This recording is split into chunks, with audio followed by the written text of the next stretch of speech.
He didn't just execute targets. He looked them in the eye. He smiled, a wide, reassuring interface masking the fatal command.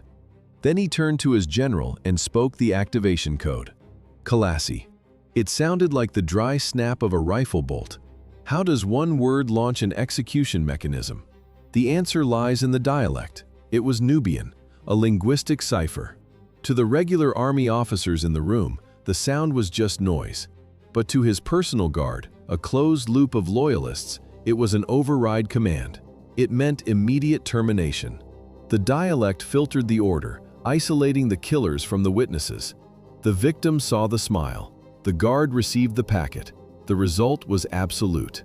This system went online on January 25, 1971. On January 25, 1971, the signal Kalasi reached the barracks at Jinja and Morodo. Truck headlights cut through the darkness. Soldiers were dragged onto the parade grounds in their underwear. The sorting algorithm was primitive but effective. Acholi to one side, Langi to the other.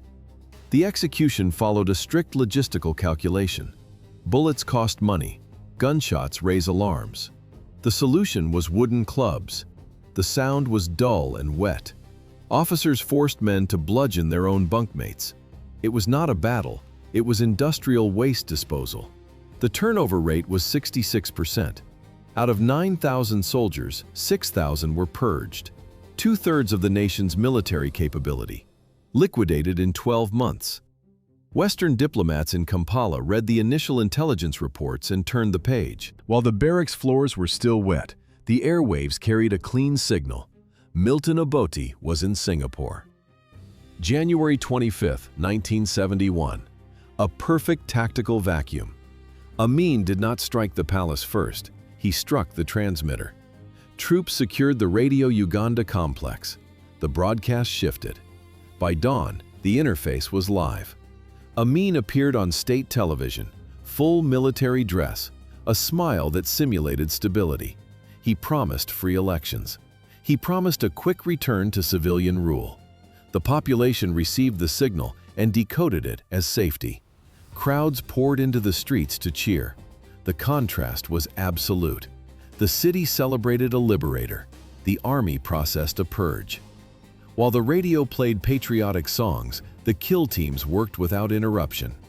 The result was a statistical anomaly. 10,000 dead in the first year. Processing 10,000 bodies required more than sporadic violence. It required an industrial solution. Amin needed a factory. It stood on Nakasero Hill, a 3-story structure with pink plaster and white stucco. It looked like a confectionery shop dropped onto the scorched grass. The sign above the entrance read State Research Bureau. To the casual observer, it was just another government agency. It had a file system. It had a budget. It had 300 employees on the payroll. But the SRB was not a think tank. It was a department of erasure. The workflow was standardized. Plainclothes agents, unmarked Land Rovers. The shift operated on a rigid schedule, usually between 8:30 and 10 p.m. 90 minutes of efficiency. No warrants were issued. Doors opened, targets vanished, and the vehicles returned to base. The logistics of disposal were equally pragmatic. Witnesses outside Masaka watched the convoys pass into the forest. They heard the shots. They smelled the petrol. Bureaucracy requires infrastructure. The mandate for terror needed a physical plant to operate. Beneath the colonial gardens of the Mango Palace, engineers poured reinforced concrete. The blueprints bore the stamps of Israeli contractors. The stated purpose, weapons storage, a secure munitions depot. The contractors built the walls thick. They installed heavy blast doors. They did not know they were constructing a slaughterhouse. Amin's engineers turned the bunker into a disorientation machine. The process relied on a physiological loop. A blindfold is cinched tight over the eyes. The Land Rover accelerates. For 3 to 4 hours, the vehicle drives in circles around the palace grounds. The engine cuts. The blindfold comes off. The prisoner's internal compass is destroyed. They believe they are deep in the remote countryside. They are actually 10 meters beneath the capital. The floor plan resembled a medieval dungeon updated with modern voltage. A moat of water surrounded the central holding cells. Access required a boat.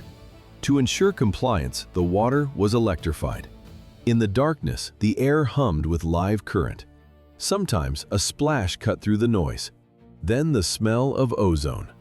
500 people were compressed into a space designed for rifle crates. That is the population of a village, sealed in a vacuum. Oxygen levels dropped. Carbon dioxide spiked. Panic set in. Those who did not jump into the electrified water used charcoal to scratch their last words on the bunker walls. One inscription remains legible. It reads, "You have killed me, but what about my children?" How do you ensure industrial throughput in a civilian building? You turn offices into abattoirs. The underground levels were merely the intake.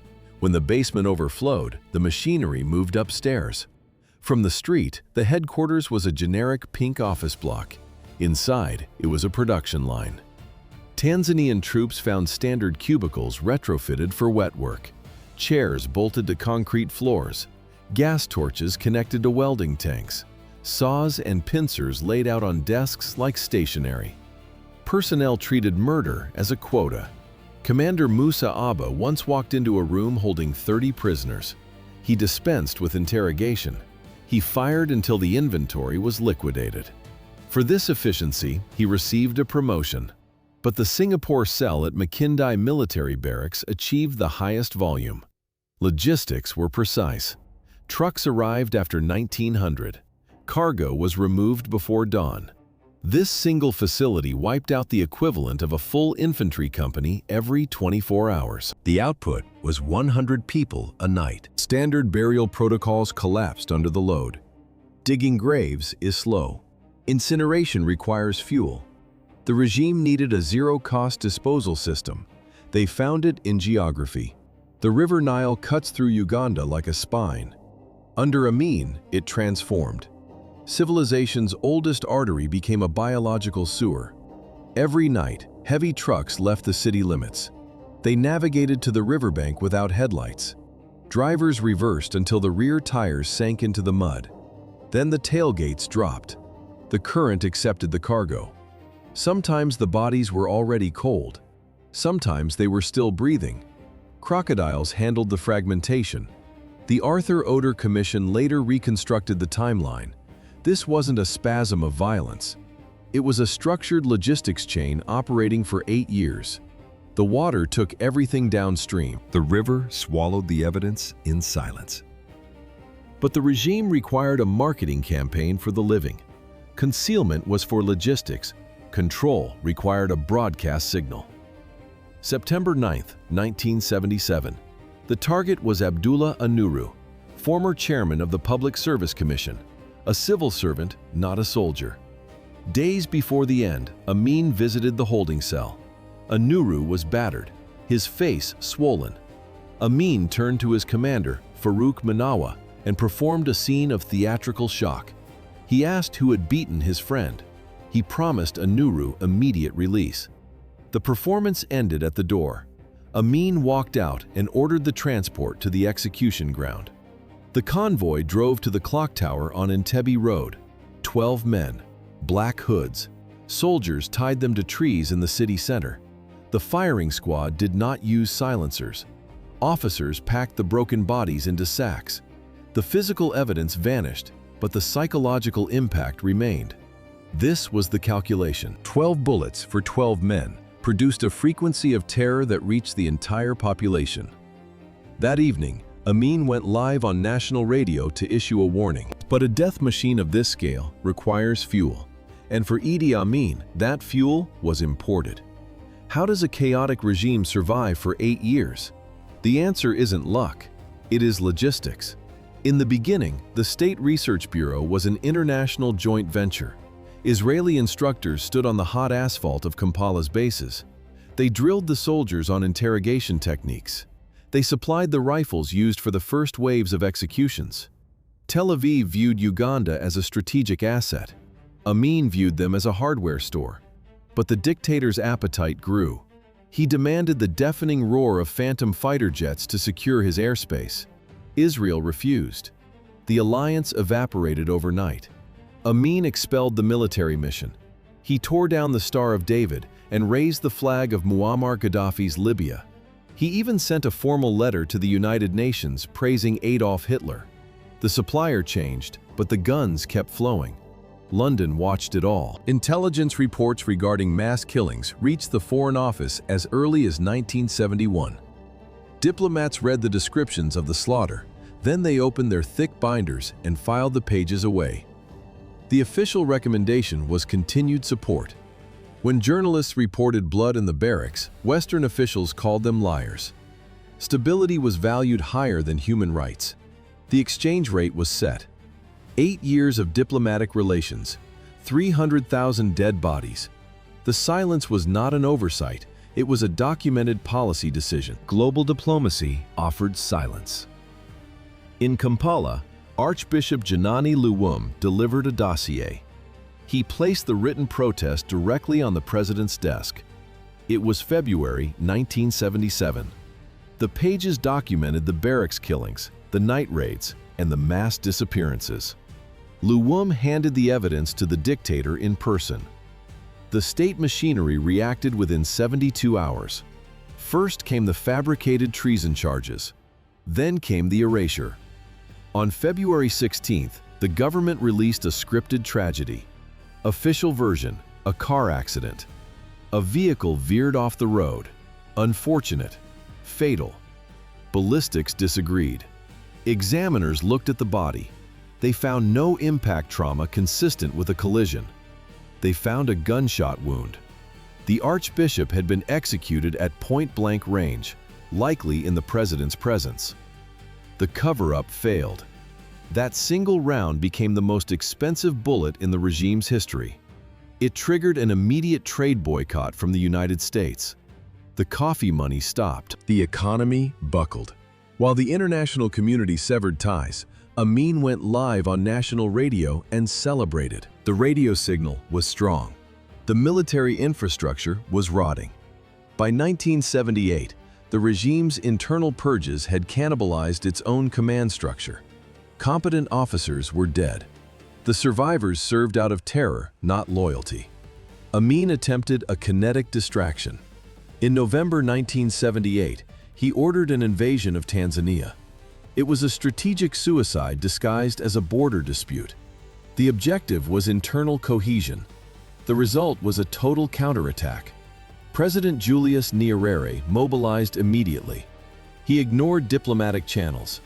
Tanzanian heavy armor integrated with Ugandan exile units. The combined force rolled north. The defense perimeter disintegrated. Amin's army didn't retreat, it evaporated. By the time the coalition breached the garrisons, the rooms were empty. Just the dry crackle of static from unattended radios. On April 11, 1979, foreign troops secured Kampala. Amin was already airborne. The flight plan led to Libya, then permanently to Saudi Arabia. The helicopter disappeared into the clouds. The landing gear did not touch down in a prison yard. It settled on private tarmac in Saudi Arabia. The asylum contract was precise. Condition 1, total political silence. Condition 2, absolute luxury. Amin accepted. The logistics of exile were comfortable. A multi-story villa in Jeddah, a monthly stipend from the Saudi royal family, a Chevrolet Caprice for personal use. While the charcoal messages in Kampala's dungeons faded, Amin adjusted his thermostat. The air conditioning hummed day and night. No screams, only the sound of a cooling system. 24 years passed. That is over 8,700 days of immunity.